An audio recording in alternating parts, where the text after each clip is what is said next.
কাল থেকে শরীরটা অনেকটাই ভালো আছে, গলা ব্যথাটাও অনেকটাই কম। কালকে যে জুতোটা কেচেছিলাম সেটাকে আজকে নিয়ে যাচ্ছি অফিসে। আজকে সময় মতো বেরিয়ে পড়েছি, ওয়েদারটা ভালো লাগছে, কিন্তু আজকে প্রচুর গরম পড়বে, তাই একটু ভালো করে জল খেয়ে নিয়ে বেরিয়ে পড়লাম সাইট ইন্সপেকশানে। সেখান থেকে যা যা কাজ ছিল সব কটা মিটিয়ে তাড়াতাড়ি করে চলে এলাম অফিসের দিকে, কারণ হয়ে গেছে আমাদের লাঞ্চ টাইমে যেটা খাবার ছিল স্যালাড, রাজমা আর ভাত, সেটা খেয়ে চলে এলাম বাড়িতে। প্রচুর গরম, অস্কারের খুব কষ্ট হচ্ছে, কিন্তু তাও তার দুষ্টুমি কমছে না। ফ্যান চালিয়ে দিয়েছি, তাও সোফার ওপরে এসে এরকম করে কাঁপছে। জল দিলাম, তারপরেও যেন কমছিল না।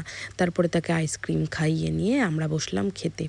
আজকে কারবার খাবো না রাতে, ওই আলুতে যতটুকখানি আছে বাদবাকি এই স্টু খেয়েই দিনটা শেষ করছি।